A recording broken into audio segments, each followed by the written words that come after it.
Hello, everybody. Welcome to the first ever ITR pre-show. My name is Innes, and I'm joined by Gary Cassidy. Gary, how's it going? Great. It's been a very, very quiet week of wrestling. We don't have anything to talk about. All we need to do is preview the biggest party of the summer, which wouldn't be hard in a summer where there's been no parties allowed. So easy nothing job for at us. all. Nothing at all happened this week. Not at all busy in the world of wrestling. Nothing at all. Before we get into things in Wales, people are still trickling in. We're obviously going to cover SummerSlam, maybe the NXT TakeOver. Obviously, a little show yesterday. Nobody's watched it, called AEW Rampage. I'm not sure if anyone's seen it. But Live? Nah. No, who watches that nowadays? But before we get into that, obviously we're going to be taking donation questions as well, viewer questions, and there's a couple of different ways you can get into those, submit those to us. We'll be answering them at the end of the stream, so stay tuned. Submit your questions throughout the stream, we'll be answering them at the end. But to submit them, there's a couple of different ways you can do that. You can donate to us. There's a little donation button below the video window. If you donate £3, we'll answer your question in the message. You cheer 300 bits. You can do the same way. There's the itrtips.com link that you can donate through that as well. Or if you have enough channel points, I believe it's 1,500, you can use your highlight my channel points and you can submit your question that way.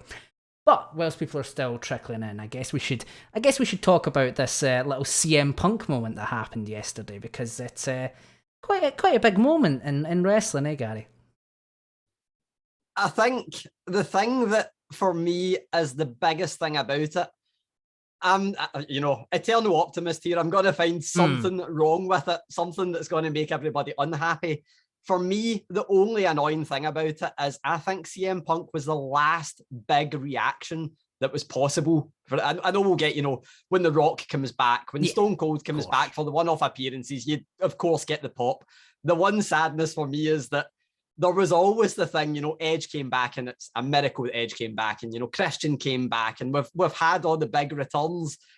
No, we've definitely had all the big returns, because CM Punk was the last one. That was the one that we were all like, everybody's chanting his name every week for the past 8 years. So of course it is big, but that's the one tiny negative. No, that's it. The best thing about it. I was going to say people will stop chanting his name. Probably no. We'll hear more of the chants. No, we'll get more. I mean, tonight, for a start, I'm pretty sure we're going to hear his name more than once. But for me, I just think, I wasn't the biggest CM Punk fan, and even I'm really excited. There's so many matches that, one, he's not had yet, for a start, because of, when he retired and when a lot of the people that are in AEW started their careers, or at least became quite big. So I just think it's ridiculously exciting. Slightly stressful, if I'm honest, for us too, because obviously we're going to be covering all the news forevermore, but exciting to be watching.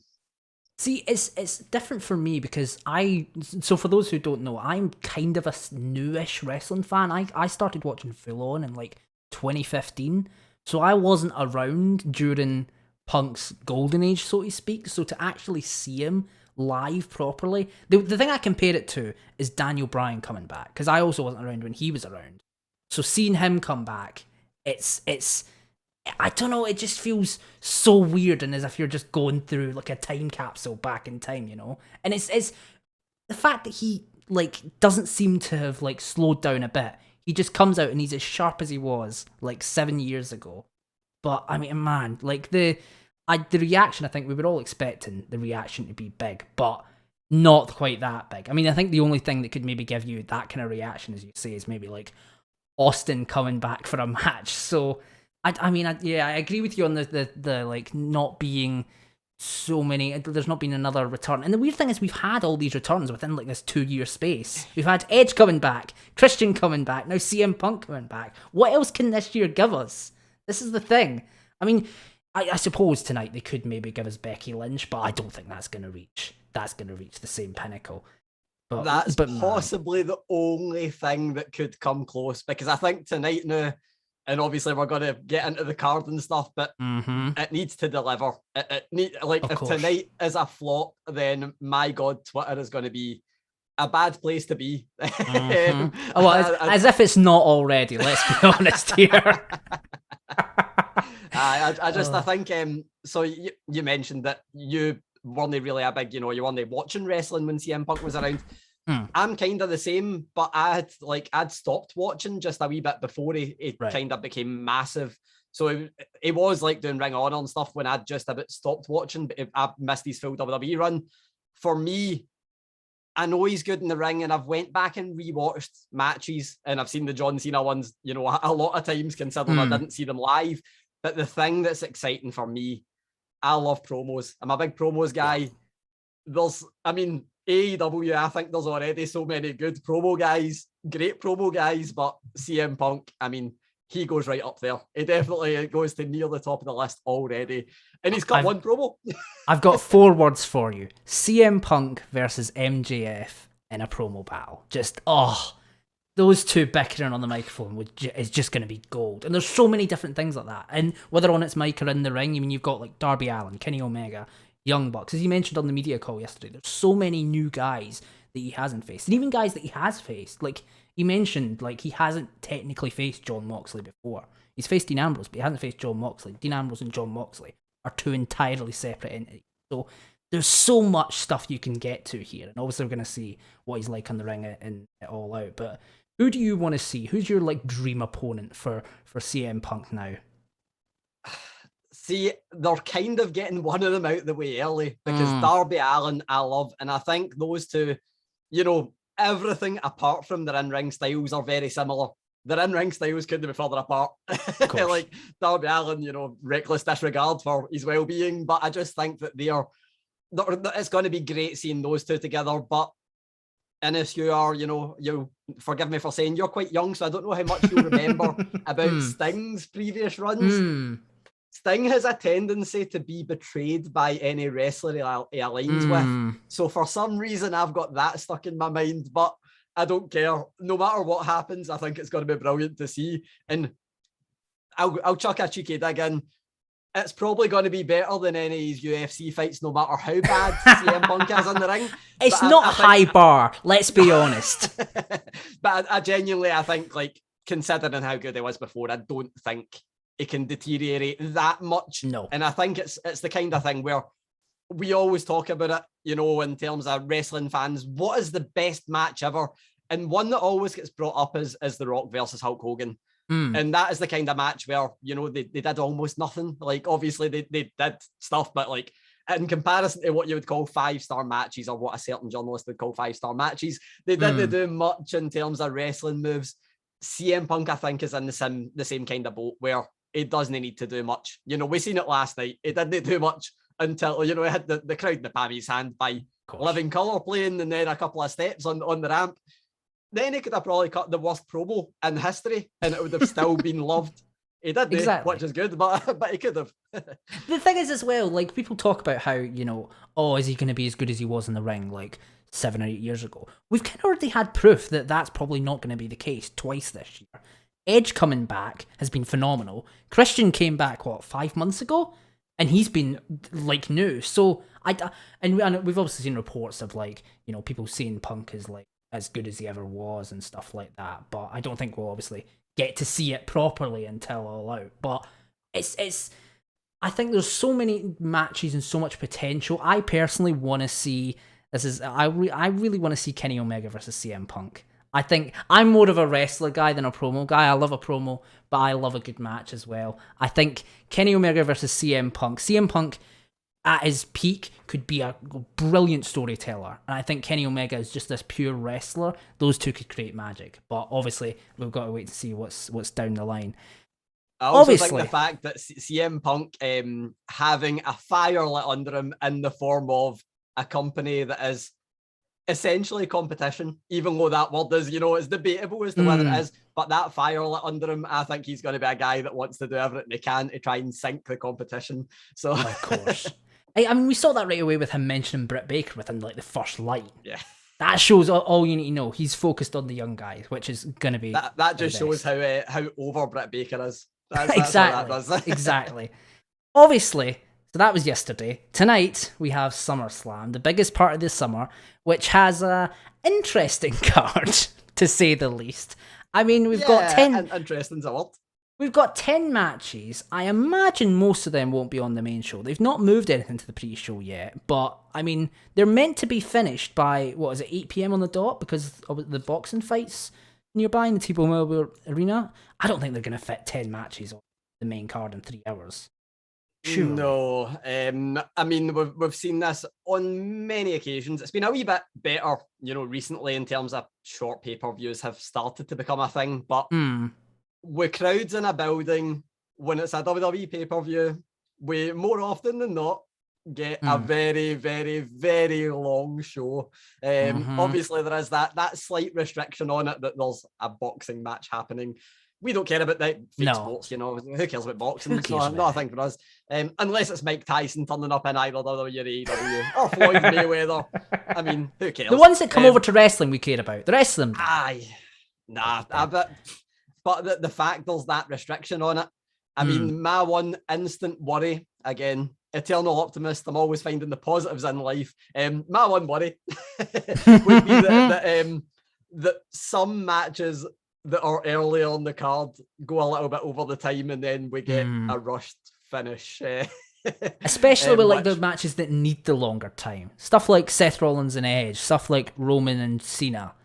Maybe not Lashley versus Goldberg, but maybe. We might be surprised. You never know. You never know. So, I mean, I guess I'll start on the card, top to bottom.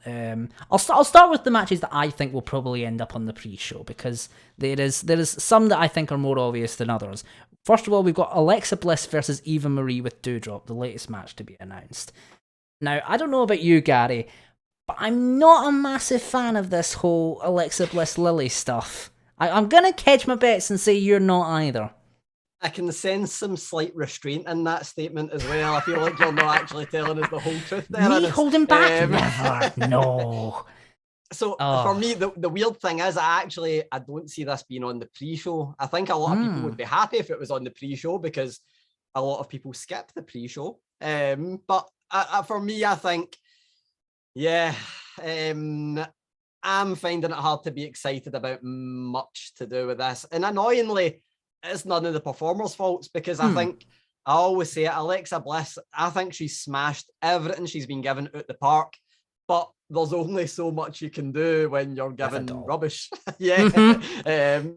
So I just think that, I mean, there's no excitement there for me. My main hope is that there's minimal spooky stuff.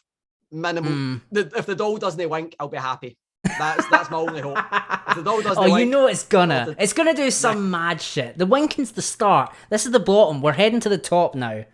Oh god. But I mean, who do you think's gonna win? Well, I think.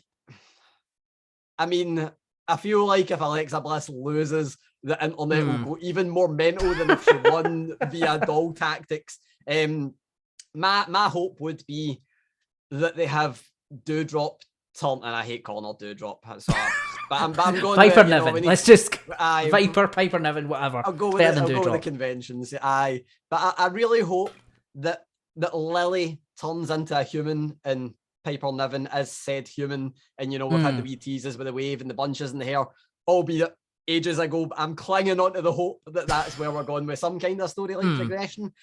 I feel like if Alexa Bliss loses, it's going to be very reminiscent to The Fiend at WrestleMania. Oh, and, God, yeah. And that obviously didn't go down too well. So, I hope that we all come out the other end of the match not devastated. That's my only hope. An interesting fun fact I've just found out. This is Eva Marie's very first singles pay-per-view match. After, 7 years in the company? This is her first singles match and it's on a pay-per-view? She's been on WrestleMania twice. My God. What a start. I think the only other, I can't remember much of her other pay-per-view matches apart from the Total Divas tag team match. I feel bad that you do remember that. I hope you'd forget about it. And I literally remember that being a pre-show 5-on-5 match. But, I mean, if she's going to be on a SummerSlam as her first singles pay-per-view and possibly beat somebody that's held the Raw and SmackDown Women's Championships, forget the current gimmick. We'll just ignore that. But that would be a massive scalp if that was to happen. But I'm finding it hard to be invested either way. I'm trying to build myself up for something that I don't really care about. And to be polite. For me, I think it depends on what they're going to do with Lily, because there's been like various things. Andrew Zarian mentioned that the merch sales of Lily is dependent on whether or not they continue forward with it. So I'm curious on whether they, because I mean, you probably shouldn't do this and decide the finish of a match on the day of the show. But let's be honest, it's WWE. They might do. So I'm curious of whether or not they will see how the Lily merch sales go before the show, then determine, okay, if it's doing well, Alexa wins. If it doesn't do well, Eva Marie wins.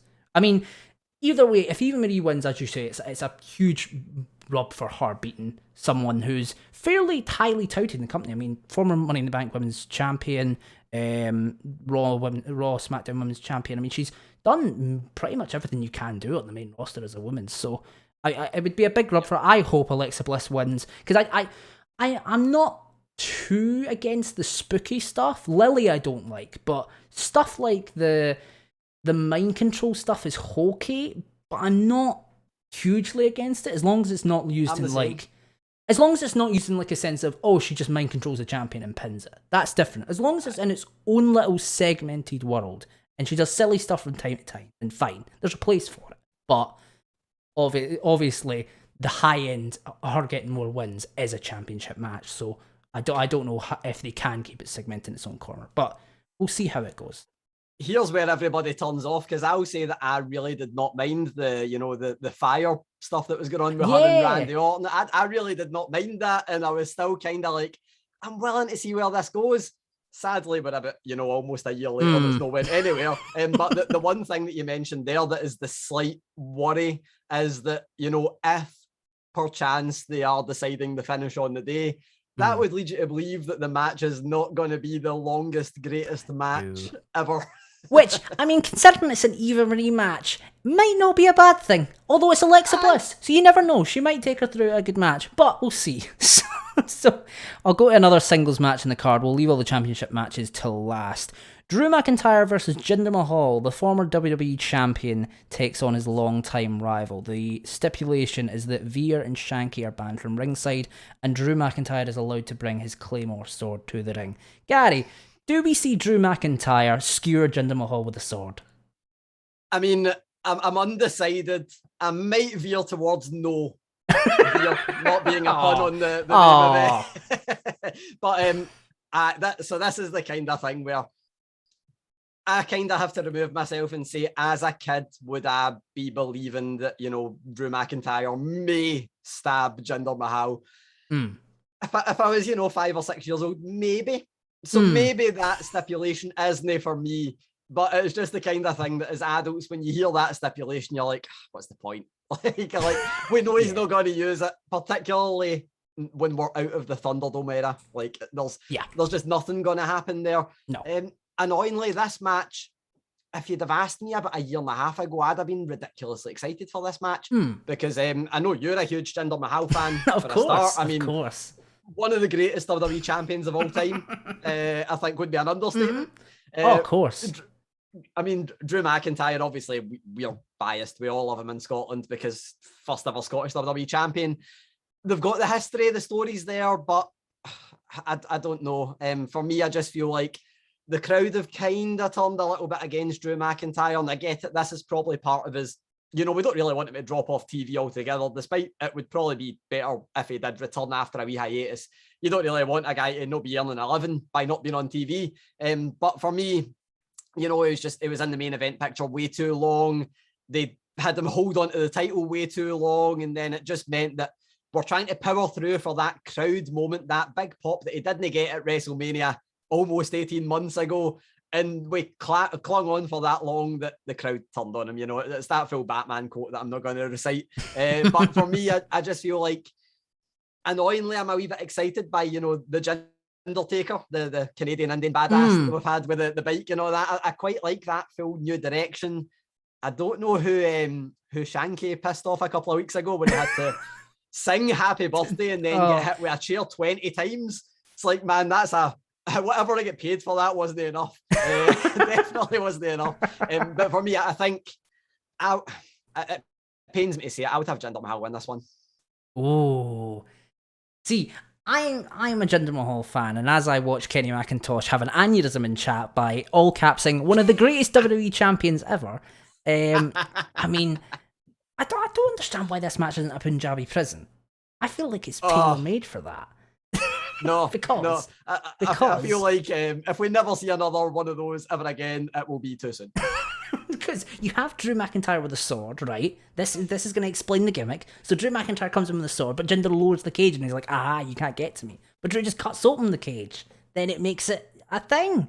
Yeah? Then he can use the sword, right? Exactly. I hate to say that you've won me over in a Punjabi prison match. I feel like if we'd have just had, Jinder Mahal can have 3 million the bamboo sticks that the Punjabi prison match is made out of, and then Drew McIntyre has to stab him and he gets to try and. But no, I couldn't care less about seeing. I mean, I could care about this match because I think both guys are going to actually put on a good match. Yeah, we've seen it with the Drew Sheamus stuff. So... and I think they will have really good chemistry. I mean, the wee bits we've seen, they've got decent chemistry. I think they'll put on a good match. It's just where it is on the card and how invested the crowd is.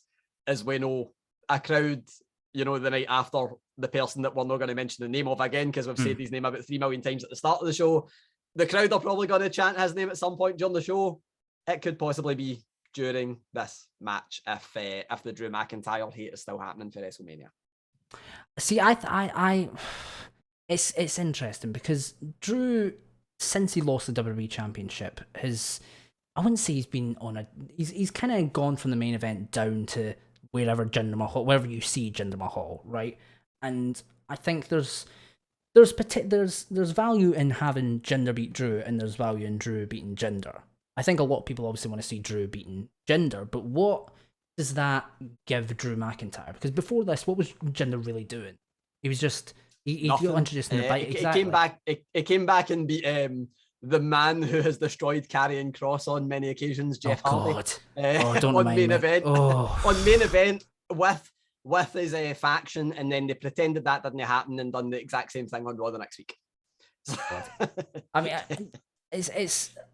I think in this case it's really either or. You could have Drew beat Jinder, you could have Jinder beat Drew, but probably the more value is in having Drew beat Jinder, just so we can maybe try and... He's not allowed to challenge for the championship, obviously, because of the situation with Lashley, but maybe you could, I don't know, have him in with Karrion once he possibly loses the NXT title. You could have him with Keith Lee. I mean, there's a load of interesting opponents that they have introduced, and with the brand split coming up, there is various people you could probably switch him over with. Maybe even switch him over to SmackDown and get him to challenge maybe Roman for the WWE Championship.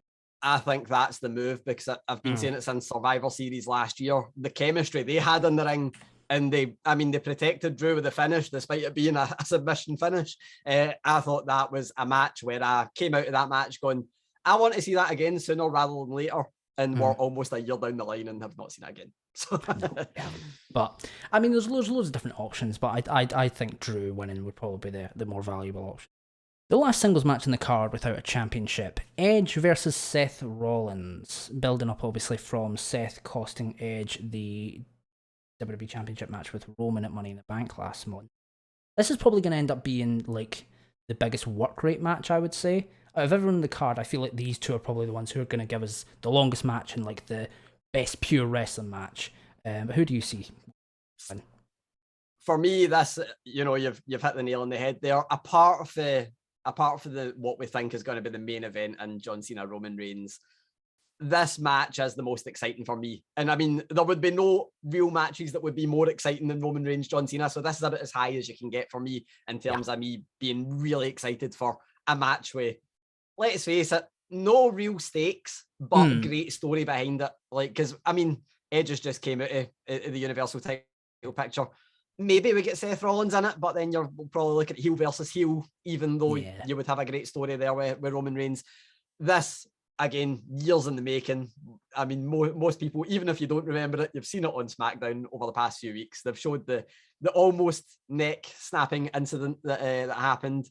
We've also seen the little real life things over the past few years between, Becky Lynch, Beth Phoenix, and Edge and Rollins coming in, which is great. I love all that stuff. This I think is really exciting. The excitement is slightly diminished after seeing last night's SmackDown and the segment but I'm excited nonetheless. And I definitely think work rate match. This, for me, I don't think there is any competition for this being the longest match on the card. I mean, we spoke about Punk earlier, but Edge, since coming back, he's worked less than 10 matches, I think, or at least singles matches, less than 10. Most of them have been longer than 25 minutes. Some of them have been 45 minutes. I mean, the guy, obviously, he's in great shape. We can see that for a mile off him, but it's not just, aesthetics. The guy obviously is in ring shape. He's been working good matches. This is the most excited I've been for an Edge match since he came back, because Randy Orton, I mean, I love, the story that Randy Orton and Edge told in terms of promos leading up to their matches was insane. And of course, they had the trademark greatest wrestling match ever. So which then did not win the greatest match ever award later that year. But we'll skip over that. It's fine. Yeah, but I feel like that match or that kind of series of matches, we kind of knew what the overall outcome was going to be. It was Edge coming back, and we kind of knew what the style of match was going to be, because Randy Orton is methodical, is the one word that's always used. And then, of course, the Roman Reigns stuff, there was a wee tiny aspect that's like maybe he's going to win the title, but it always felt too soon. It always felt like Roman Reigns was the favourite. This match, I don't actually know what way it's going to go. I feel like if Seth Rollins wins, the internet will be again like, Edge just came back, buried the younger talent and all that stuff that, but even though Seth Rollins is the most established talent that you can possibly be, he's done everything. He's main evented WrestleMania, came out with a title. But I also think Edge, is facing off against Mr. SummerSlam. Exactly. Seth Rollins is a guy who always steps up at SummerSlam. If he comes out in the white gear, I'll be delighted, because one of my favourite SummerSlam moments of all time is Seth Rollins versus John Cena, in a match that didn't need Jon Stewart to be part of it. But I digress. But I feel like this is definitely the match that I'm most excited for, in terms of it being a good match, in terms of it being just a match that I think anybody could sit down any point over the next 10 years and watch back. They're probably going to enjoy what this match is going to be. I'm gonna go with Edge winning. Ooh, okay. It's like 51-49. For me, I'm going to go the opposite way. I think it's going to be Seth, because I think there's a couple of ways you can look at this. From my point of view, I think this is probably going to set up whoever's challenging Roman after Cena, because let's be honest, I don't think John Cena's winning the WWE Championship and taking it to his movie sets. But I mean, you've got a couple of pay-per-views before Survivor Series where we might get to see Roman's WrestleMania feud getting set up, and I think Seth Rollins, the two of them have been kept apart. They've been teasing it here and there with little segments between WrestleMania. Interestingly, though, there is precedent for Edge winning, because Edge hasn't actually won a match since March this year. You said it earlier, obviously, he hasn't wrestled that many matches, but he's had 9 matches since he came back. The last 3 matches, lost to Roman at WrestleMania, lost against the Bloodline last month, and then lost to Roman at Money in the Bank. So, I mean, you could argue that Edge has been on a bit of a losing streak and maybe could do with a win, but I feel like there's more value in having Seth Rollins getting that big win over someone as a bigger name as Edge, and then going on to challenge Roman and assumably take him maybe all the way through to Survivor Series. But we'll see. I mean, and it's Edge. I mean, the guy could lose for the next 5 years and it wouldn't affect him whatsoever. Exactly. You just bring him out on SmackDown next week, get him to play his Metalingus, and people love him again. So there's not really much value in him losing. First championship match of the card. Do you want to go tag team championships or singles championships? Go tag team first. I will job myself out again by saying I'm not a massive fan of tag team wrestling, so let's get them out of the way. Sure. SmackDown Tag Team Championship. Let's start with this first. The Usos defend against Rey Mysterio and Dominic Mysterio. I feel like if they just put the titles back on the Mysterios, what was the point? Exactly. Like that, and that is leading me to believe that we probably just get the Usos winning, and it's fine. It'll be a good match. I feel like having this is like the match that I feel like we always get in WWE. Or at least this year we have always got, where you've got the Usos and Rey Mysterio are all ridiculously, experienced, great, polished in the ring. Dominic not so much, but through no fault of his own, just lack of experience. Yeah. Having him in there with those three is great for him. And it's similar to what we've seen with Omos at WrestleMania as well. You know, chuck in the lesser experienced person in the match. They don't need to be the star of the match. Although saying that, Dominic, SummerSlam, I mean, was it not SummerSlam that he made his debut? Yeah, I was going to say, it was SummerSlam last year. He made his debut against Seth Rollins. So, I mean, it's full circle. I mean, you never know. He could get the win. And it's probably going to go on the pre-show. Yeah, this is the sad thing. I mean, there has been build to this, but it has literally been 4 weeks of Rey Mysterio versus Jey Uso, now Dominic versus the other Uso, and it's, God. I feel like using the word build is like, I mean, is it build if it's been on a plateau? I don't know if it's built anywhere. It's the coast to this match. It built and then it coasted for about 2 months, and we've somehow ended up with the same match we had 2 months ago anyway. So exactly. I'm sure it'll be an enjoyable match. Like this was great.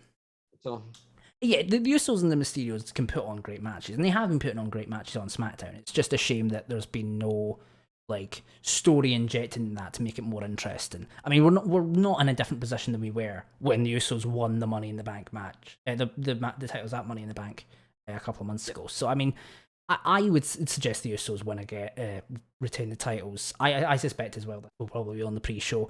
I mean, they can build off. They've been teasing Dominic maybe splitting from Rey, and this could feel that.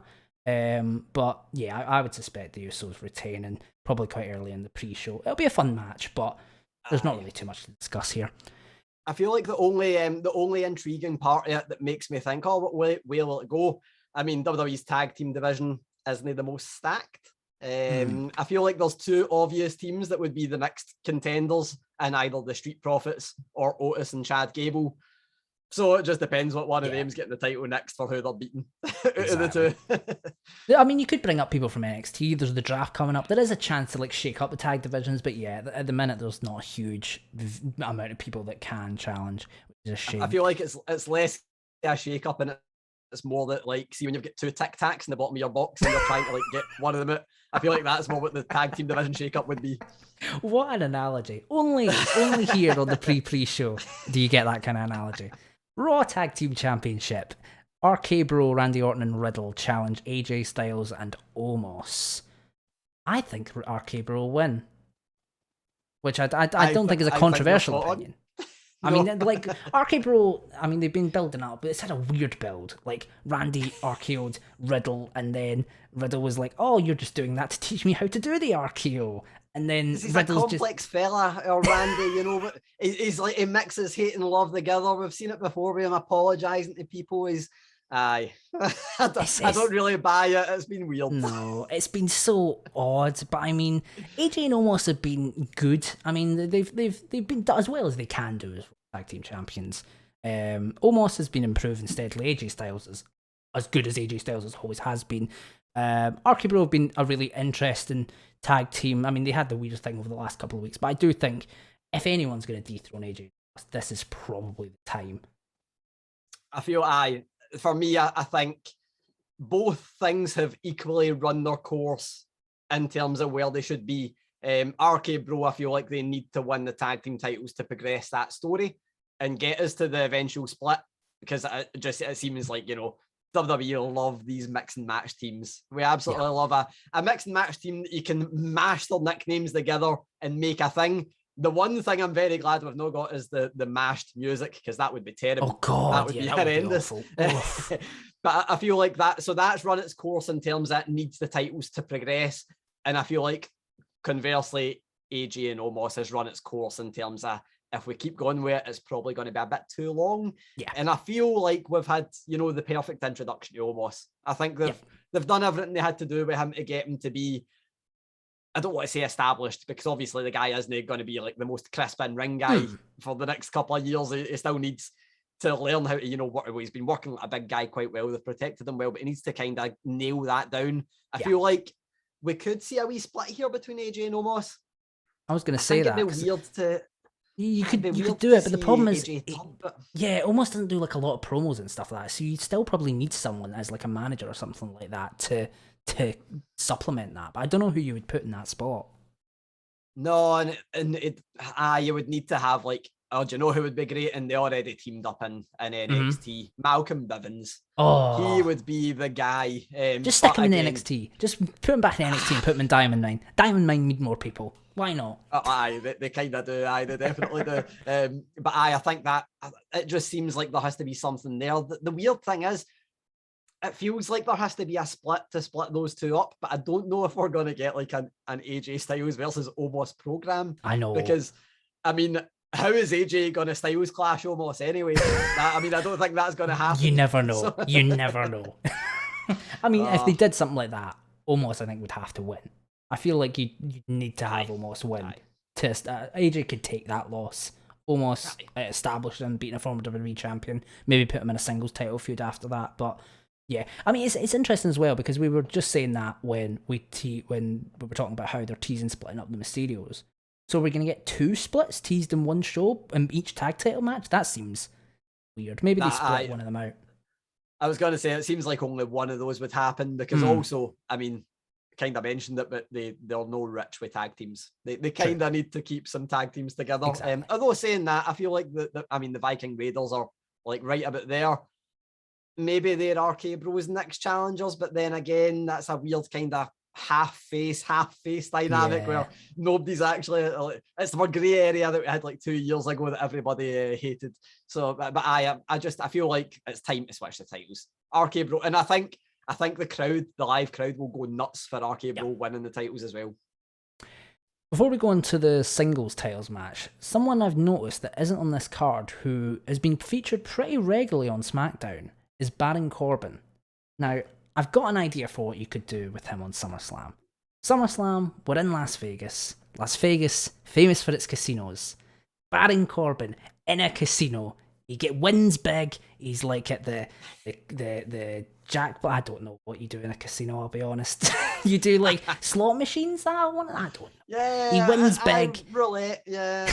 One of those things. He wins big. Yeah. Maybe come back to it throughout the show. Like he goes in the slot machines and he wins a little bit, then he goes on something else and wins more, and then he wins big, and then just before the main event he loses it all. I think that would be a really fun little segment just to get him on the show, because he's been such a staple point of SmackDown since losing King of the Ring, and I honestly think he's doing one of the best things he's done in a very, very long time. Here is where I'm also controversial, because I think it's less controversial than I think it is, but I love Baron Corbin.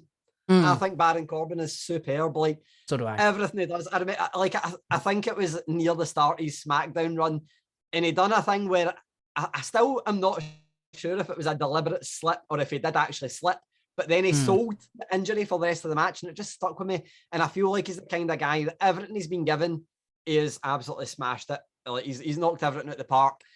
I keep going back to, and I think I'm giving WWE a wee bit too much credit here, but I keep going back to Money in the Bank 2020 when he smashed the mirror.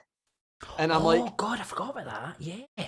I mean, we're only 1 year and 2 months down the road from that, so I feel for the guy if he still gets 6 years of bad luck coming up.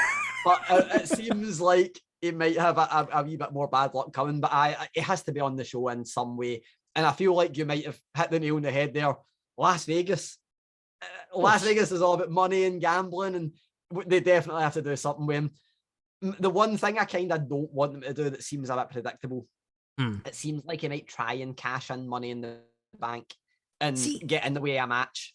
This is weird, right? Because literally last year, they had an entire debacle with The Miz with Money in the Bank, with someone else cashing in for them. So why are we meant to suddenly believe that someone else can cash in Money in the Bank when literally last year they made a full big deal about how you can't do that?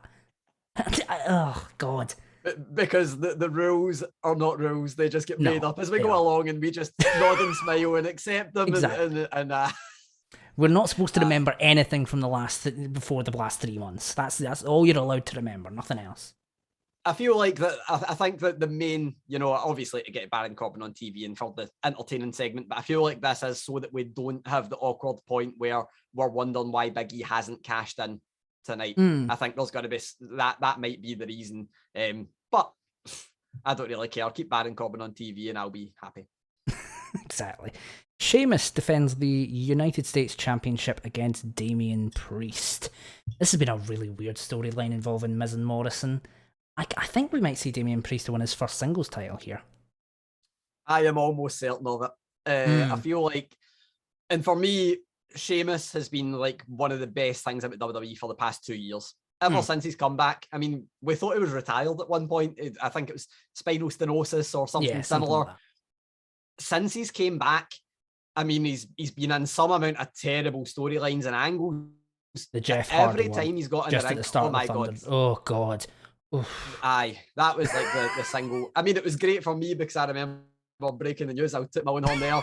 I was the one person on the planet that enjoyed that segment because I was like, oh yes, phew, it's happened. But it was still terrible. It was still, and that wasn't the only bad segment that Sheamus has been involved in over the past 2 years. But I just feel like every Sheamus match has been great. Like, especially the ones with Riddle, absolutely amazing. I think the night's going to be no different. I mean, Damien Priest, I think, is great in the ring. Yeah. Obviously, WWE absolutely love him. You wouldn't put him in a match with Bad Bunny that is going to be like, you thought he was big. Yeah, the match that's going to get your mainstream coverage for WrestleMania. You're not going to put him in that match unless unless either you have to, which they didn't, or unless you think he's going to deliver. I think he's got to win the title. I feel a bit bad for Sheamus, but I feel like Sheamus is, again, he's a made man. He can do it, and he's great. What I really hope for this is that we get Sheamus going to SmackDown and challenge. That's what I was about to suggest. He's another one who I think could really benefit from going to SmackDown because you've got those all new people. I mean, you could even do like a Sheamus and him and Cesaro feud. Call back to the bar. That's my one thing that I really want to see is that Sheamus wins the Intercontinental title because he needs it to be a Grand Slam champion. And then the perfect guy to pass it on to would be Cesaro. Exactly. But I mean, Cesaro deserves better. Should have a world championship. But only one person can hold that, and it's Roman Reigns. So exactly. Interesting you mentioned there the Intercontinental Championship because it is not on the show at all. Shinsuke Nakamura obviously winning the title 2 weeks ago from Apollo Crews. And he's not on the show at all. I don't know if they add. I mean, they've already got 10 matches in the show. I don't even know if they add it. Maybe they have him appear backstage with Boogs or something like that. Yeah, I think that's a weird one because the Intercontinental title, I mean, it's not as prestigious as it once was, of course, because it was once like the title. And like I remember SummerSlam when I was younger, the Intercontinental title was the match that you wanted to see.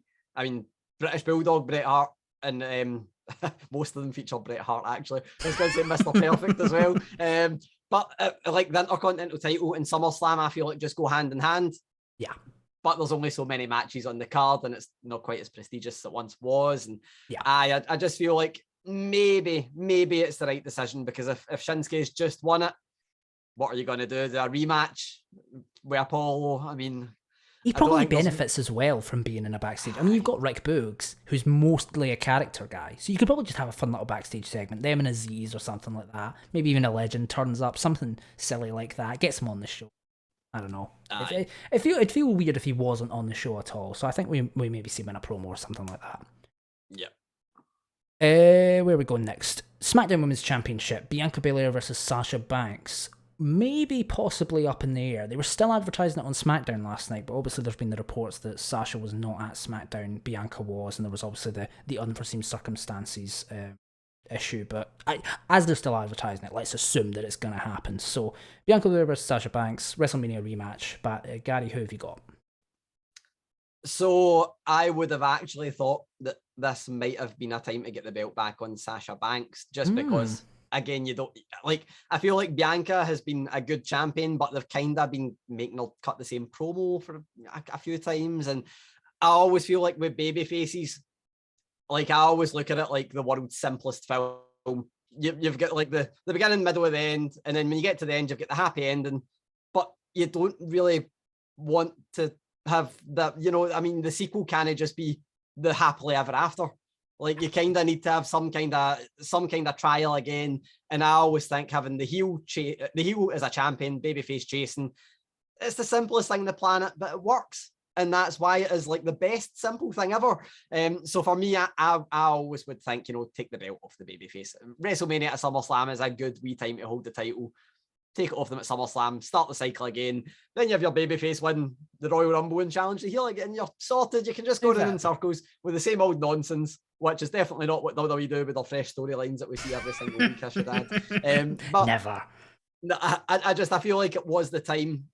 But of course, we work in the business of wrestling news, so we've seen the rumor that the match might not take place. So that would lead me to believe that even if it does take place, it would be a massive shock if Sasha Banks was to take the title. I feel like I'm now, just through reading a story, I've convinced myself that Bianca Belair is going to either hold on to the title or the big thing that they might have to do where they do a shock, because there was a shock last night that everyone's talking about. So, of course, anyone who has not read said story, mute me for the next 10 seconds. But Becky Lynch coming back would be brilliant. So it would be. Oh, it would be so good. I mean, it's really the only thing they could do to combat Punk's return. I don't think there's any big other thing that Arsenal do. I mean, they suppose they could announce The Rock at Survivor Series, but even then, I don't think that's going to get a bigger pop because it's not at that show, you know? No, it's. I feel like that's the kind of thing that will get a pop on social media, but not in the building where they might need said pop to happen. But there's not really much else they can do there. I mean, they could have a call up, but there's not really much there that would be ridiculously. Who is there in NXT that you could bring up? I mean, there's Raquel, but she is the champion. I mean, and they've just brought up 4 people as well for SmackDown. Exactly. So I feel like that would be the only surprise. And again, that's a reaching for the stars surprise. That's a very unlikely surprise, despite, I mean, we all kind of guess that it's going to happen at some point, and SummerSlam is one of the most, one of the 4 most likely points for it to happen in a year. But I'm not too sure. For me, assuming the match is going ahead, let's just say Bianca Belair holds the title for then. I'd agree. I think even with the possibility of Sasha beating Bianca, I think there's more value in having Bianca now that we have the draft coming up. We have, I mean, she has kind of defended it against nearly everyone in the rich and deep SmackDown Women's division of 7. Are we on now? I think we're on 7. I mean, there is people they could bring back. I tell you who needs a title shot. Zelina Vega needs a title shot. She is. But they're 0-6. She's earned it. Oh my god! Oh, it's. I mean, I suppose you could. I mean, wasn't she meant to have a title shot? Then they backed out of it an hour into the show a couple of weeks ago. Boggles the mind. And it's just the kind of thing where it seems like there's such a divide, because there's people that are, it doesn't feel like they're going to get a title shot and be believable challengers. So then you're just stuck with Sasha Banks and Carmella, and then that's about it. You could bring in Mia Yim. She is meant to be going to SmackDown. I mean, you could bring her. There's people from NXT you could maybe build up. I mean, there's Dakota Kai, Xia Li, Io Shirai. I mean, she's NXT Tag Team Champion just now. Indy Hartwell. There is people there, but you would need to build them up quite a lot. And it doesn't really help that they're having Dakota Kai losing to Aaliyah on main event before she challenged Raquel Gonzalez. But that's neither. Yeah, I agree. Bianca is I think Bianca, given the Sasha situation and the situation in general, I think getting her win back at WrestleMania and holding on to the title and seeing where she goes in the draft would be more valuable. Let's go to the Raw Women's Championship. Triple threat. Nikki Ash, Scotland's own Nikki Ash, defends against Charlotte Flair and Rhea Ripley. This is another one where I don't think either of us are a big fan of Nikki Ash's thing right now. I mean, I'm very torn on it, because I feel like it's a hell of a lot better than what she was doing, which was essentially nothing. Yes, this is true. So, this is true. So, and I mean, the other alternative is that she would be part of the Alexa Bliss storyline. So I feel like it's better than that, and I feel like it is great for younger viewers. I feel like they would buy into it. It also is very Nikki Cross. I mean, she is that person. That's just the way she is. Anytime you see her on media duties and stuff, it doesn't seem a far cry for what this character is. It's just weird because yet again, I'm always at the mindset. I mean, don't let the babyface championship reign run its course. I'm always get the belt on a heel, but I feel like it would be a wee bit too soon. Even though the title win was soon itself, it was a wee bit too quick, I think. But I mean, again, the alternative is maybe losing the case or losing the match that the case gets you into. So, I mean, I don't mind that they put the title on her, and I feel like a triple threat match is a good way to go about it. Actually quite excited for this match. And weirdly, we spoke about Bianca Belair and maybe a lack of credible challengers. I mean, Charlotte Flair or Rhea Ripley would be a credible challenger. So maybe one of them, true. if Nikki Ash retains, which I think I'm leaning towards. Okay. When you put 3 people in a match and Charlotte Flair's one of them, I never want to bet against Charlotte Flair. I mean, I feel like that's a fool's game to bet against Charlotte Flair in a championship match. But for me, I think Nikki Ash, I would say, is going to win it. And I would like to see, I keep my 1 wee fantasy booking thing that I'm going to keep trying to speak into existence. Paige is still under contract. Rhea Ripley is fantastic in the ring. Put Paige as a manager with Rhea Ripley, because I just feel like it fits nicely. I feel like Rhea Ripley could do with a mouthpiece, you know, somebody to hype her up. She doesn't need to do the talking, because it is the one area that I think isn't quite believable. Yeah. I hate it when somebody that looks like a monster, because obviously she doesn't look like a monster. That seems like a very disparaging thing to say about Rhea Ripley, but looks very intimidating. Oh, of course. Stick somebody with them that, you know, could easily just be the person that does the talking for them. So I'm keeping talking that into existence. Get Paige with Rhea Ripley. But I feel like Nikki Ash is the way to go here. See, I'm going to go the opposite direction. I think I'm trying to decide between Charlotte and Rhea. I think probably Charlotte. My reason for thinking Nikki, I like Nikki Cross the person. I think her as a wrestler is great. I don't like the gimmick, but I get it's also not for me. It's for the merch sale, for the kids. That's fair enough. But the problem is, Nikki Ash has been booked as such a weak champion. Like, she won the title a month ago, and out of 5 matches she's had, would you like to guess how many she's won? I will pitch very low at 0, and then we'll scale up for there, and I know that I'll get 1 guess. You're close. She's won 1. She had one win. No holds barred against Charlotte Flair. She's had 5 matches. She's only won 1.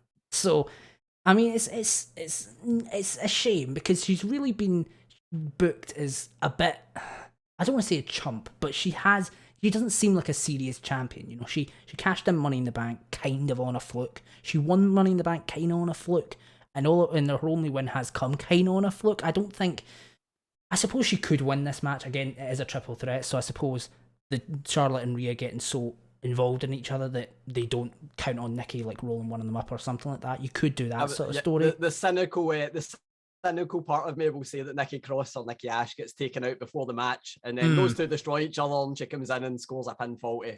But I feel like they're going with the chump booking, definitely. But I feel like that's the way they're trying to go with it, and I don't love it, but I guess we'll see how it goes. I mean, what an interesting thing you could maybe do, and I don't know if they would do this. When was the last time in a brand select they switched champions? Was it the IC and the US title a couple of years ago? I feel like it was. Obviously they done it with the Universal title in the WWE Championship.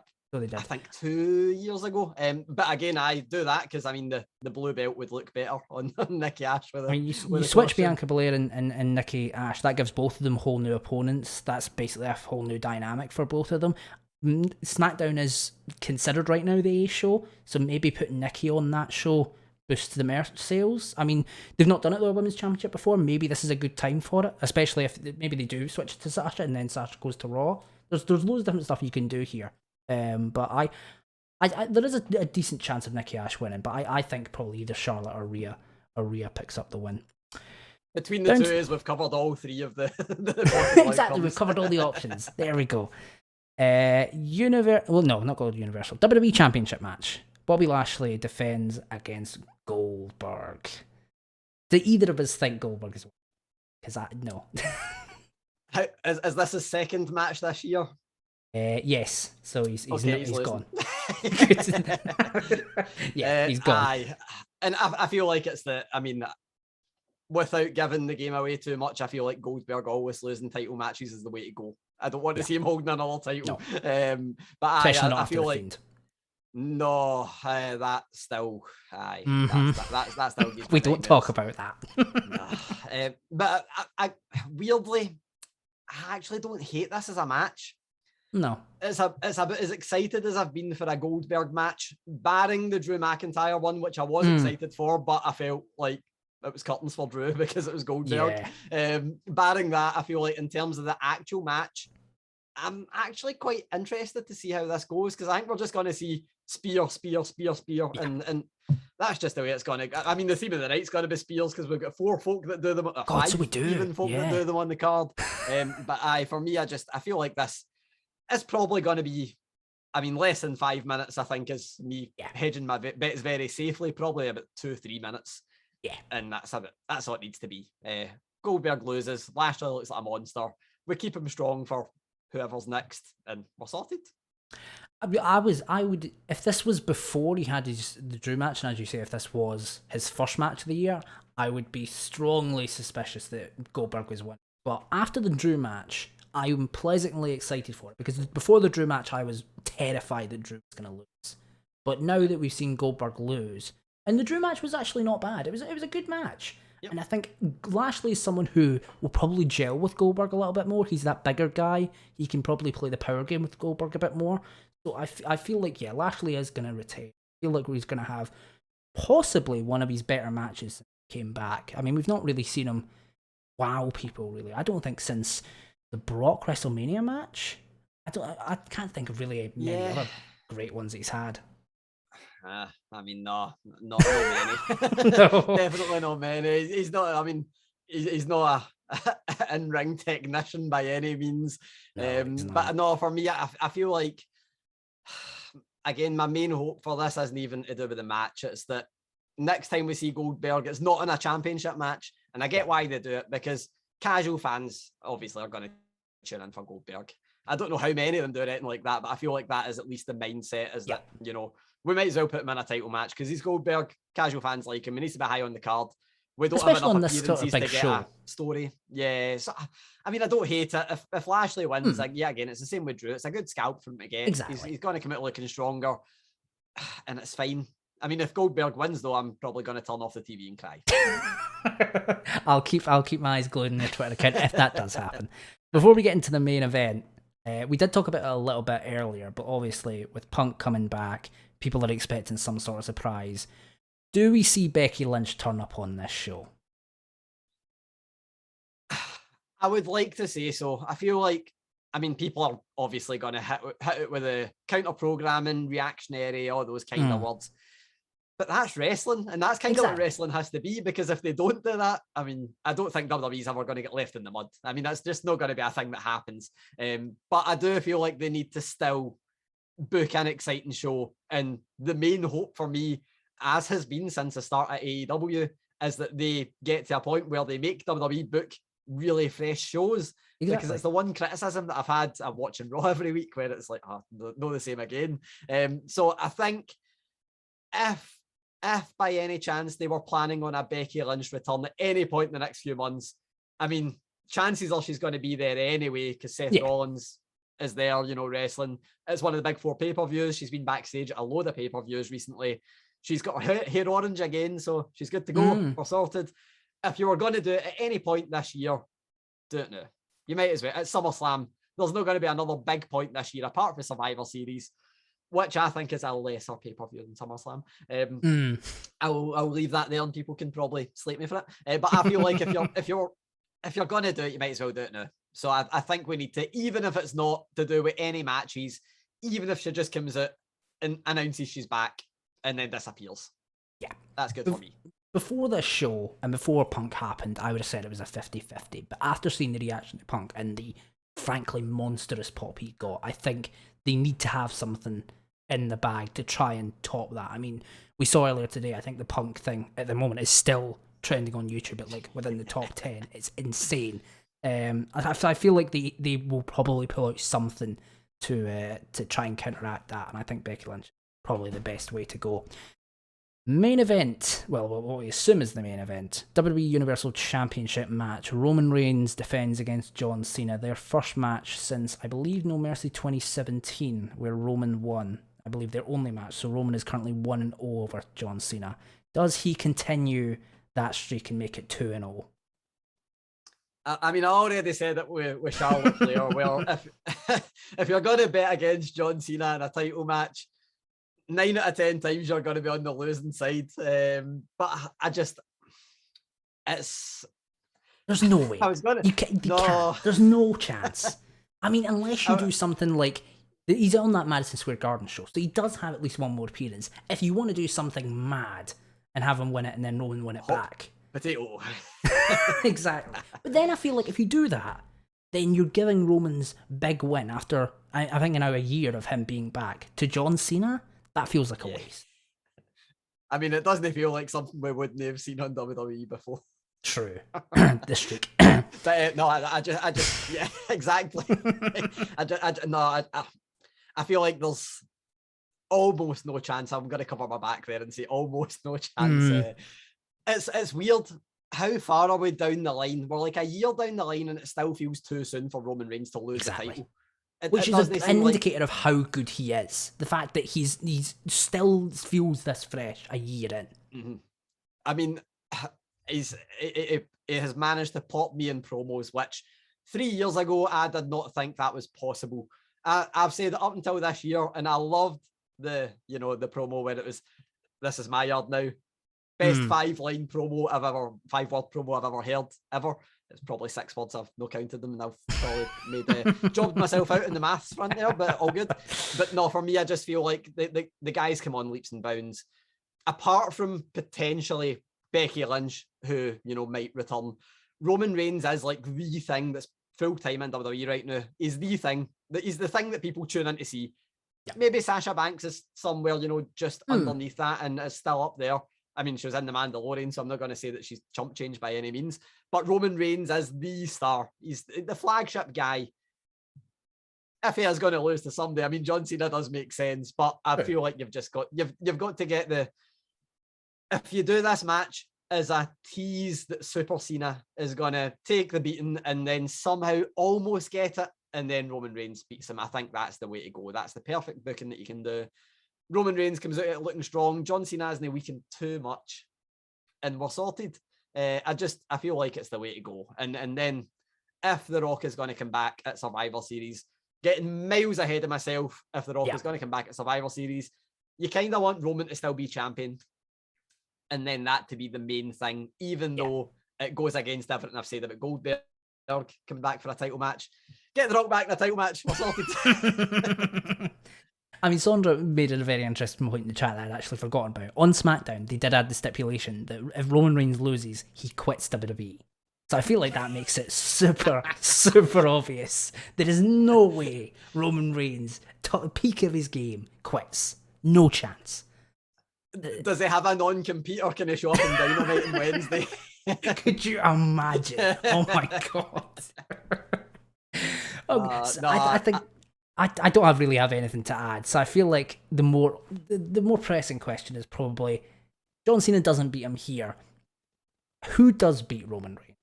Who do you think could be built up to eventually beat him, other than The Rock? I mean, the saying that I would have said a year ago, which would have been leading with my heart, would have been Big E. But I feel like now that's leading with my head. I feel like that is the sensible choice. Yeah. The only thing is, in WWE, again, the sensible choice isn't always the choice we get. Mm-hmm. And I feel like, obviously, Big E could go for the WWE Championship as well. Big E Lashley is a match I would love to see. I think that, in their current form, that would be a great match.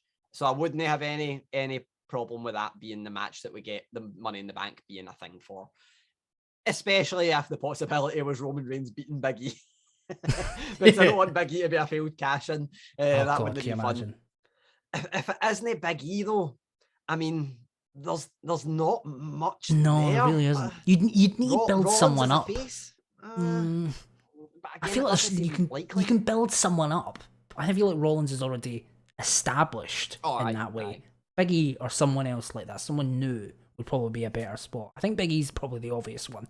But yeah, as you say, Big E, a lot of people are expecting he'll Raw on the draft. The others would have been Cesaro and Kevin Owens, but I mean they've been there and then fell back down the card. So it seems like, once that's happened, it doesn't seem like you're going to come back around to the title match. But to play devil's advocate, they've done a good job of turning people around really quick in the past. Like Shinsuke Nakamura earlier. Nakamura is a great example. Which was turned him around in one night. It was insane. So they have a track history of being able to turn around people on a dime. But I mean, who could you really have? I mean, you could maybe build up like someone like Riddle or Damien Priest. Both of them are really, really over. I suppose you could build them up eventually, give them a lot of wins. Riddle, especially with his genuine MMA experience. They've done great with Riddle, I feel like, in terms of just making him both feel like legit, and they've done the comedy stuff, but they've not diminished what Riddle is with the comedy stuff, which I always feel like I always say that was Braun Strowman's, like his downfall was being too happy to be the entertainment guy, and then they're like, oh, no, you're the entertainment guy. Like R-Truth 10 years ago saying a wrong place name, and then ever since that he's been comedy guy. I mean, R-Truth is never going to be WWE champion because 10 years ago he said the wrong place name. So I feel like they've managed to do that really well with Riddle, and of course it's the full Kurt Angle thing, isn't it? He's got the legitimacy. You can't really take the legitimacy away from him, even by making him funny. So Riddle would be a great shout, actually. I quite like that shout. But other than that, I mean Karrion Kross. Oh, God. After Jeff Hardy? Oh, God, no. I mean, the one Dark Horse pick. Finn Balor you could go for.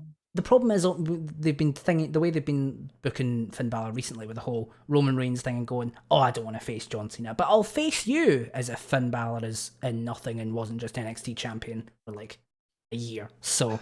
And the one match, I think one match he's had with Roman Reigns, he won. Did he? I think on Raw. I think for the. Oh, so he did, yeah, to get to the SummerSlam match, yeah, a couple of years ago. So he did. I suppose you could build off that.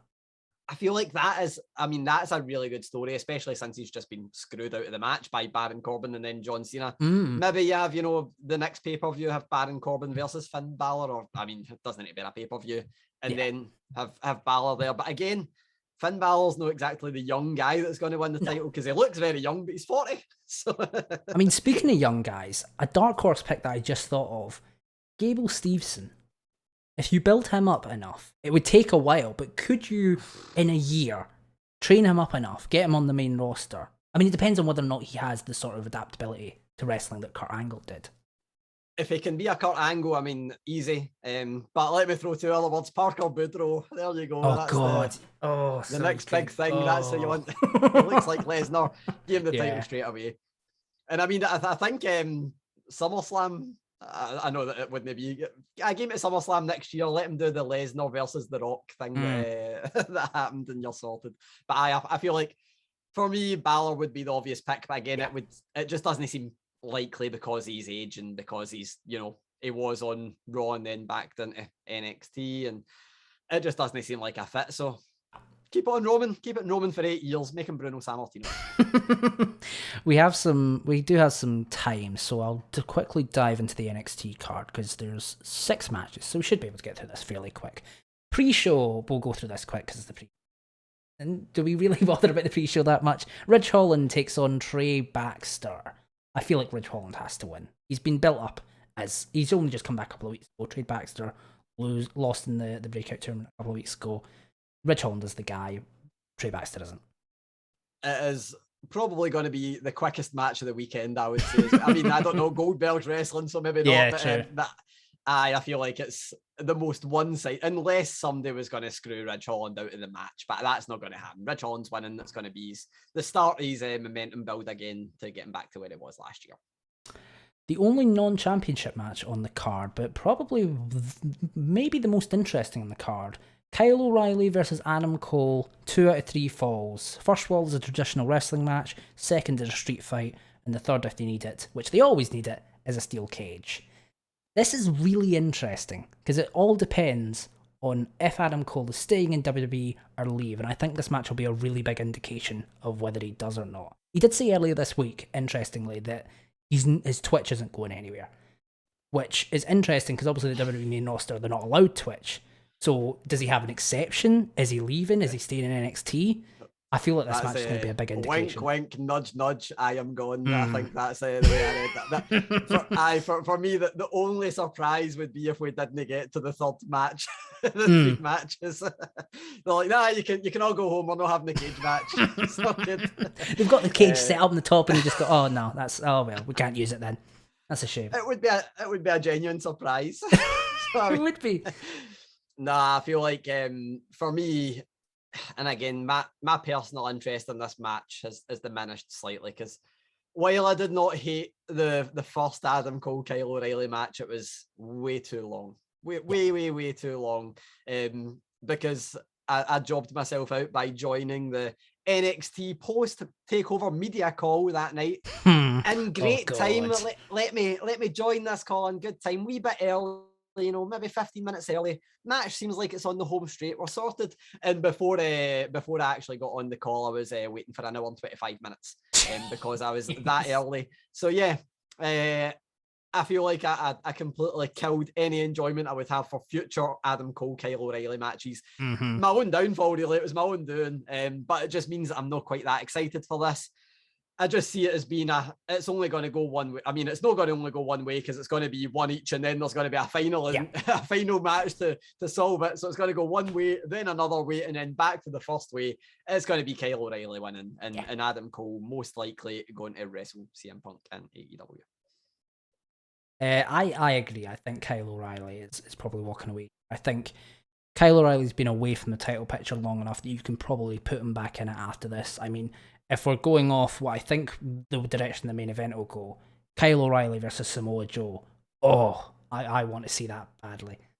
Kyle's been so good. I think out of everyone in the Undisputed Era, Kyle O'Reilly's benefited the most. I mean, one of them isn't in the company anymore, so it's not a high bar, but Kyle O'Reilly wins. There's a minuscule chance Adam Cole wins. Maybe he stays, but I don't see it personally. There's nothing for him really left to do in NXT, so I don't see him staying. And I feel like even if he was to stay, that would be the right call to have him lose this match and then go to a Raw SmackDown.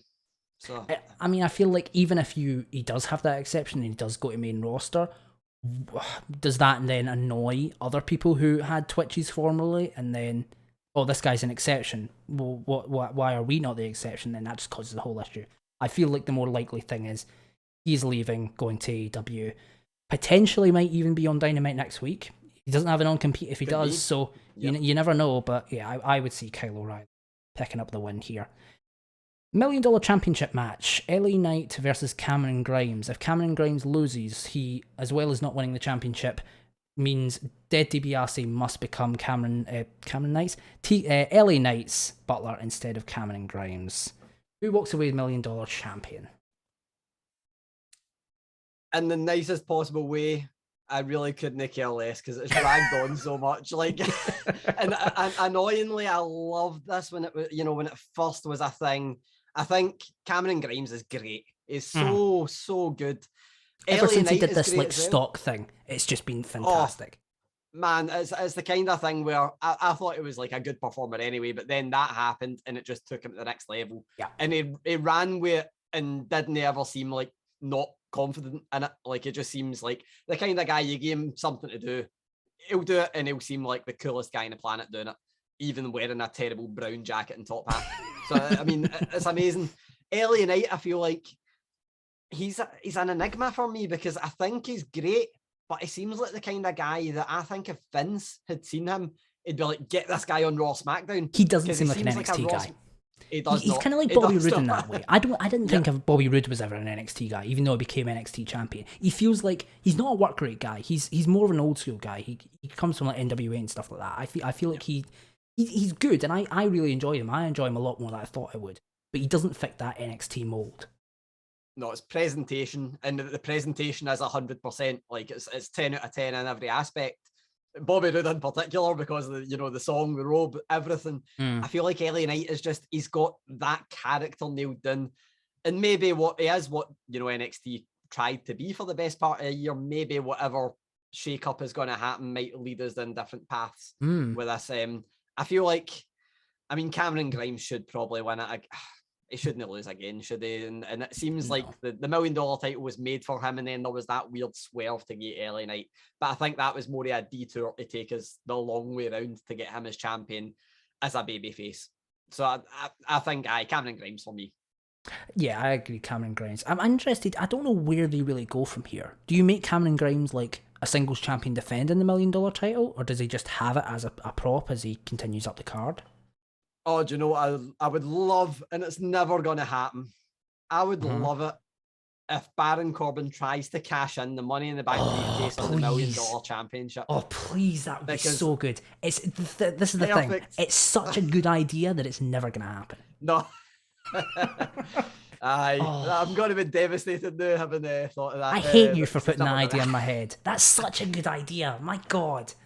And I mean, maybe it doesn't even need to, like the Money in the Bank briefcase doesn't need to be involved, but they should let him go and challenge for it. I think that would be something that would be great. Living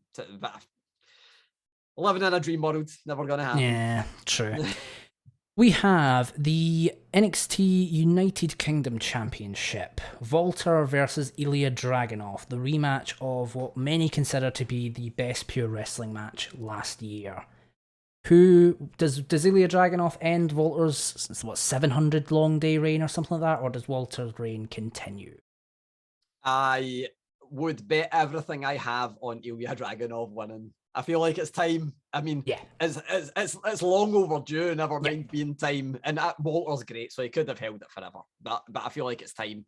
Ilya, apart from the fact that I angered him by asking whether there was any apprehension about this not being a main event on the card, he wasn't very happy about me asking that. But I genuinely feel like that, like the one annoyance of this match being on the takeover card is that on any NXT UK takeover card, it's the main event. I mean, you can build a show around it. You could have only this match and sell tickets on this match in the UK, I feel like. And then you put it on a takeover card. And I feel like anybody that follows it is probably fighting a losing battle anyway, because even if they don't get given a great deal of time, they're probably going to knock it out the park. But for me, it's an annoyance because their match, I mean, you mentioned the best pure wrestling match. I would probably agree. And for me, I'm not a wrestling guy. I'm a promos guy. I'm a storyline guy. I loved it. And I think in 10 years' time, when we look back at this era of no crowds watching wrestling matches, that's the one match that I think not only stands up to, being a classic in a time with no crowd, I think it was enhanced by not having a crowd. I feel like if you get a crowd for that match, it's not as good. Especially on a show like NXT UK, which, let's be honest, isn't the most highly viewed weekly show they do. No. That's not a going saying anything bad about NXT UK, but it's just a fact. And the fact that the match was so good that it got people watching that show and saying how good that match was speaks volumes about how good that match was. I'd agree. I think Ilya has to win here. I don't think after the hype of having that great match last year, the momentum that gave, I feel like you either pull the trigger now or it feels like a wasted opportunity, and down the line, whoever it does eventually beat Walter would just feel like lowered down compared to this moment. I feel like on this stage against Ilya Dragunov, it's the perfect time, perfect place.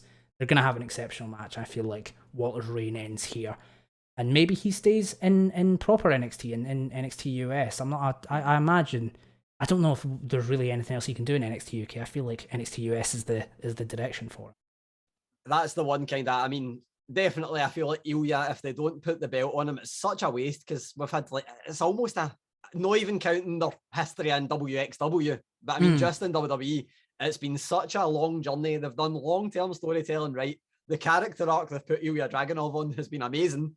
They've went properly, for a start to what should be an end point if he wins the title, I should say. But we've gone from that start point to that end point, building the character with everything they've done. So it is the way to do it. The only wee niggling thought in my mind is always that thing that, again, it's as reading articles, it's everything we've heard about Walter not wanting to move to America. The US, yeah. And that's just the one thing in your mind where it's like, what is left for him to do? Not much. Like, there's not much for him at all to do. But if you keep him there, you probably need to keep the belt on him. And then that means that you run into, a Gargano Ciampa situation where you probably end up with him really stagnant for a bit, and then you need to try and find a way to make him fresh again. So I just hope they put it on Ilya. Then we're sorted. It literally just needs to, it's the John Cena thing. It just needs to pin him. And we've seen Walter pinned anyway. Exactly. Sadly, Survivor Series. Unfortunately. Oh God. Let's just forget about that. We're not talking about that. NXT Women's Championship match. Raquel Gonzalez defends against her former friend Dakota Kai. I don't know where this match is going to go. I think this could go either way. if there wasn't another match happening or two matches happening that I think are going to have title changes. And I guess, I mean, you could have a sweeping, everybody changes. I suppose it is a new era, whole new era of new champions. You could do. Exactly. And I think for me, I mean, it's a shame that Tegan Nox is on SmackDown, because I'd have Dakota Kai win and then Tegan Nox come in great feud. That would be, I think, absolutely incredible. But I was surprised that Dakota Kai didn't go to SmackDown recently. Obviously, again, people that read articles will know that she's worked dark matches on Raw and SmackDown, or around Raw and SmackDown. For me, I always thought that Raquel Gonzalez, again, was like LA Knight. Doesn't seem like an NXT talent by, what we think NXT talents are based on everything that happened 2 years ago and before. So I always thought that she would be a champion just for the sake of being called a champion, then quickly go to Raw, SmackDown. But no, the longer she's held the title, the more that I think she's going to probably retain. So I could be wrong, but I'm going to go with Raquel, and then they have another match, and then Dakota wins in the next match. I'm going to play devil's advocate. I think Dakota Kai wins. Because I know as much as she's been on the main roster and she's had these tryout matches, I feel like Raquel Gonzalez is a better fit for the main roster. She's this bigger, sturdier woman. We've seen Rhea Ripley go on the main roster and she's immediately in the title picture. She's on WrestleMania immediately. Her and Raquel have that history. Maybe you could put her on Raw, those two. I mean, some would maybe say it feels a bit soon. Raquel was really only introduced, a year and a half ago? It was TakeOver Portland. So, I mean, maybe it's too soon, but I feel like, she's had this title reign. She managed to beat Io Shirai. You're going into this new era of NXT. Someone who's a veteran of NXT, Dakota Kai's been around since, 2017, 2016? She's been around for so long. I feel like having someone like that on top of the division to lead it into this new era might be a good direction. But, Raquel Gonzalez, established champion, she is this big, probably just overpowered Dakota Kai. Retain, Dakota goes to the main. Both are as likely, but I personally would like to see Dakota Kai be rewarded for staying in NXT even so long and win the championship. The main question is which one of them loses to Xia Li. Oh, of course, yeah. Well, Raquel's beaten Xia Li, hasn't she already? I think she has. Wasn't Raquel? I think Xia Li was Raquel's last challenger. Fairly sure she was, because Xia Li's not been on TV since. Possibly. Can't remember. Anyway, I mean, Xia Li's this kind of character where you can probably just bring her back either way and it doesn't really hurt her. She's got more mystical powers from Exactly. Exactly. You're all good. The main event of the show, NXT Championship, Karrion Kross, listed here with Scarlett, though she's been off TV lately, so maybe not. Maybe we'll see her. Versus Samoa Joe, his first match in a year and a half. His last match was in, I believe, January 2019, before the pandemic. Does Samoa Joe dethrone Karrion Kross? It has to, doesn't it? I mean, I feel like it's long overdue that Karrion Kross loses the NXT title. And I feel like it's a shame for the guy, because when he first came in, it was like the most intriguing thing ever. Absolutely. And again, I'd watched them in TNA or Impact. I guess it'd been Impact at that point. Me showing my age. But I feel like when he was in, it was Killer Kross there, and I'm like, I don't really know if they can carry on this. I didn't actually mean to say that. Bad pun. I don't know if they can continue. I don't know if they can continue having, this character in NXT where they're not going to have him murder people on screen. It's just not going to happen. And they did. They managed to keep the intrigue up. They had the nice intro, and then they built him really quickly, won the title.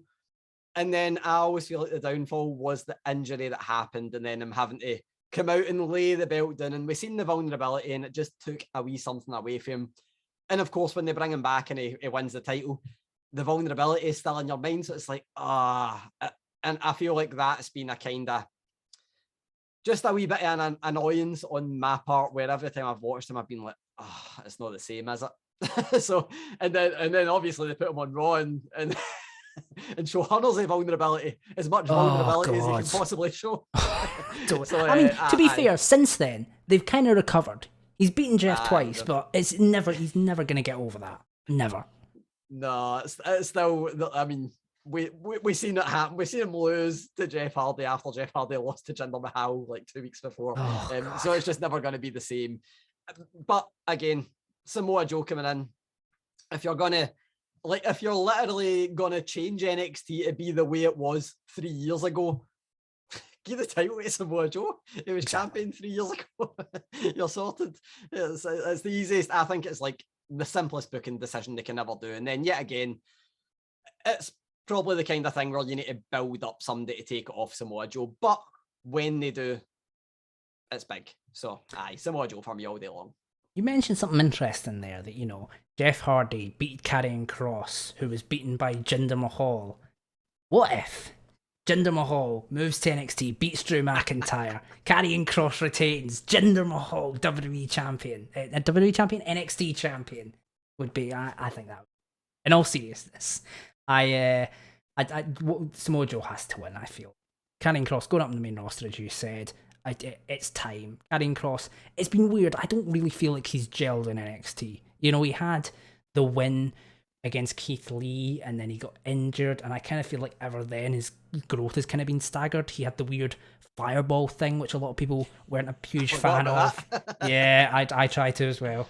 And I just feel like it's been weird because he's someone I really liked in the independents, and I thought he's going to be someone who contrasts with a lot of people in NXT, and usually contrasts in NXT work really well, but it just feels like he doesn't really fit. He always felt like somebody who would just be better on the main roster.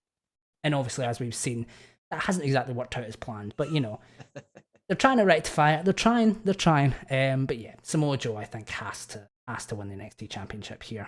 I believe coming the three-time NXT champion now. Yep, and I think the first it was Finn Balor 3 times. Adam Cole, I think, is 3.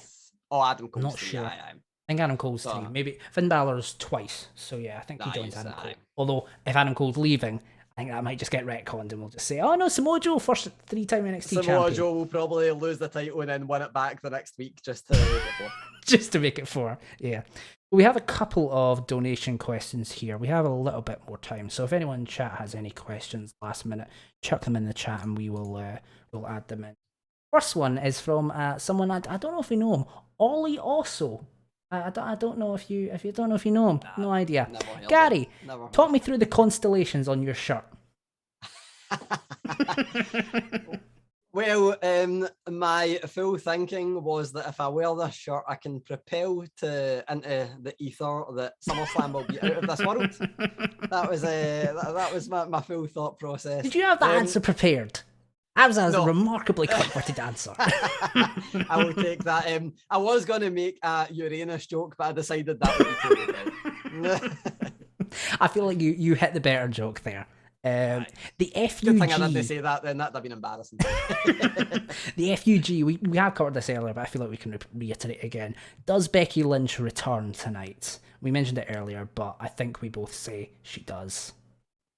I do think if she doesn't return tonight, then the question lingers, and then it needs to happen on Raw. And then if it doesn't happen on Raw, it needs to happen on SmackDown. And then we just get stuck in that big vicious cycle of people being like, everything that happened was rubbish because Becky Lynch didn't return. And no matter what they do, that would be for me, I think it's the way to go. And if you're going to pull a big star, I think Becky Lynch is the biggest one you can get, particularly if you can't get The Rock. Yeah, I'd agree. I mean, I mentioned it earlier, but I feel like, especially after CM Punk and how much attention that's gotten, even in the mainstream, I feel like WWE need to have something to kind of try and overrule that. And Becky Lynch is really, apart from The Rock, the only real option. Red Fury 316, what is both of your favourite SummerSlam matches ever? I'll let you go first.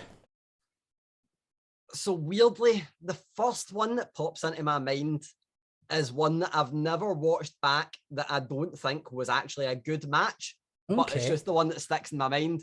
And it's just a showdown at Undertaker versus Undertaker when I was 4 years old. But for me, actually, so I mentioned I'm not like much a match guy. It's no matches that ever really stick out for me. But one I remember really, really enjoying, Undertaker versus Brock Lesnar. Oh God, yeah. See, that was a really fun match. No one went in with the expectations of that match being any good, and then they had like the laughing moment. There's loads of memorable stuff in that. it just became, I mean, any match that spawns a meme from it is great. So that was the one for me. But I think, like, I'm always a kind of looking back, like, I don't really rewatch matches, but I look back and I see kind of moments where I'm like, oh, I remember that was great. And I would say, you know, SummerSlam 92, a lot of the stuff that when I watched that, I think when I was, even though I was 2 years old when it happened, I rewatched it when I was about 16, 17. And I remember, I mean, British Bulldog winning is great. And then I'm a mark for the Bushwhackers. So them being the very first entrance was great. But yeah, for me, I just think that is one. CM Punk versus Jeff Hardy, I think it was 2009. Yeah, 2009. Also fantastic. And that, again, that was in my time of not watching WWE at all. And that was a match that stood out because, again, CM Punk was somebody I wasn't aware of. Loved Jeff Hardy at the time. But the main one for me would actually be the first TLC. Of course. I mean, the second one was better. I'm not going to try and tell anyone otherwise. The second one was quite a bit better, but yeah, the second one wouldn't have happened with it. The first one happened at SummerSlam. So TLC for me is my favourite. I've got a couple of recent ones. I mean, I more so match. I'm thinking more so moments. So like the Fiend debuting a couple of years ago. I think that debut was incredible, and like, obviously, it didn't go too well from there, but I mean, the first sight of for that the one fleeting moment, we had promise and him coming out with a lantern with his head on it, the music that no one else had, the completely different look. It was all great. I think the match that constantly comes back to me is weirdly enough on the same a similar show that you mentioned is actually Seth Rollins versus John Cena. I think we mentioned it earlier in the show. Yep. It had the kind of weird finish with Jon Stewart coming in and costing Cena, but I was a huge fan of Authority Seth Rollins when I first started watching again, and I'd seen those two clash and having such a great match. I mean, Cena at that time was having the US Open Challenge. He was just constantly having these great matches with people, and it was I think it really established to me that, this is what people get in John Cena, because by that point I was more of like a fan of like the indie guys like Seth Rollins, Kevin Owens, the like, but I saw that match and went, this is why John Cena is this good. I mean, there's other moments as well, like, you know, Brock attacking Randy and bursting his head open, which I don't think is an enjoyable moment, but it's certainly a memorable one. Yeah.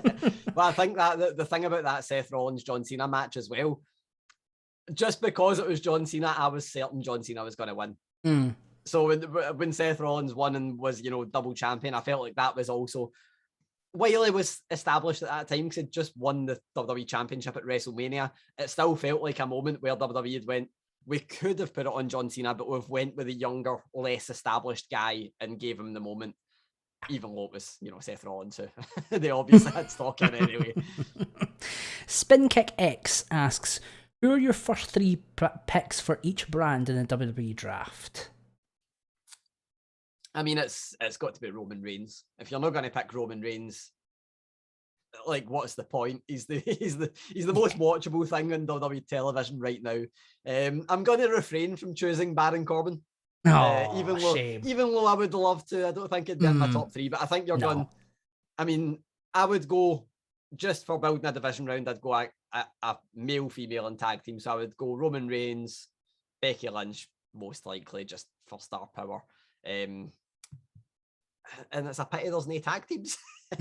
No, I mean, I would love to say that Usos just for the sake of it, but let's not. Let's go for the Street Profits. I think they are severely not underrated because everybody knows they're good, but I think they're not quite at the level that they will be in the future just yet. Particularly Montez Ford, which is the most boring, lazy answer ever. Everybody, anytime they see, you know, the Street Profits are like, that guy is going to be a star, and they're not pointing at Angelo Dawkins, even though he's also solid in the ring.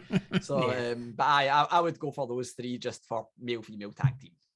I would agree. I think Roman you have to pick. I mean, there's no one else in WWE at his level of star power other than John Cena, but obviously he won't be around the next little while. I think you have to put Bianca Belair in there as well. I think it's tied between her and Sasha Banks and how, like, over people have been. I mean, she had this meteoric rise where she won the Rumble, won at WrestleMania. She's had these pretty great matches. She had that feud with Bayley, which whilst it was a little long, I think their matches were always really, really good. And now obviously she's having this match with Sasha, which was great at WrestleMania. I feel like she's someone you can build a division around, and there's loads of fresh matchups you can do with her should you move her to another brand or move her to the Raw. In terms of tag teams, yeah, the issue is there's not really a great amount of tag teams on main roster. I mean, I'm trying to think if there's anyone really in NXT. I mean, the only people I can think of, unfortunately, they are still NXT Tag Team Champions, MSK.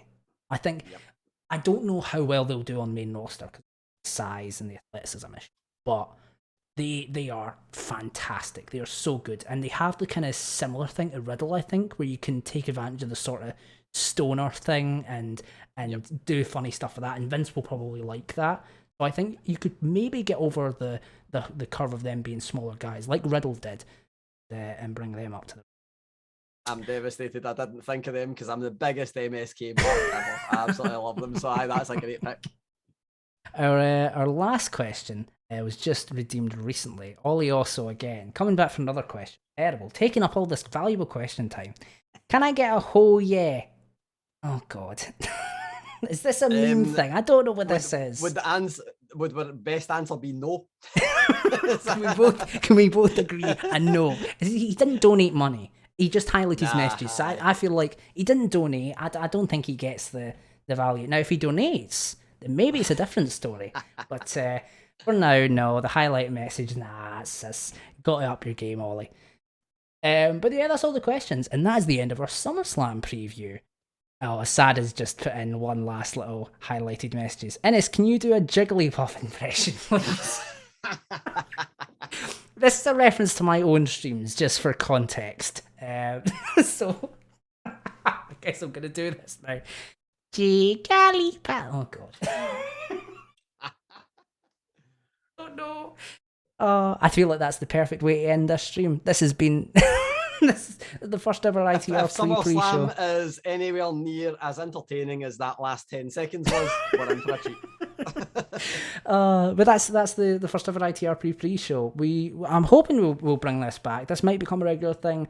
I'm planning on maybe doing this for every pay-per-view, but we maybe end up doing it for every TV show. We'll see. Gary obviously might come back. We might get various other different guests, but we can see. Gary, what do you think is going to be the best match of SummerSlam to close us out?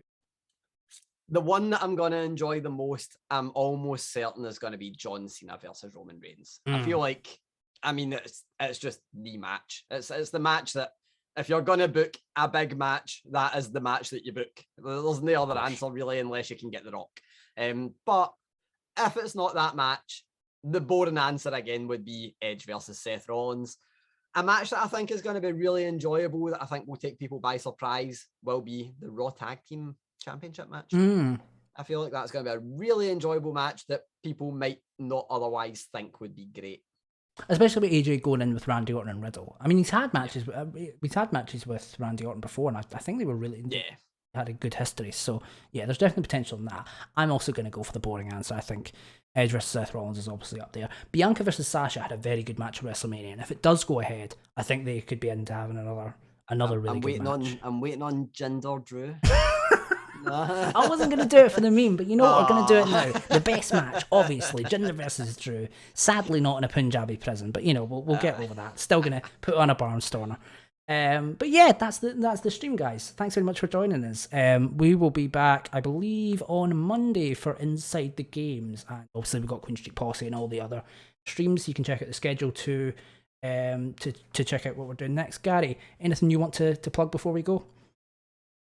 Nah, if you're watching this, you probably already have read every article on Inside the Ropes website, so I don't feel like I need to really plug that.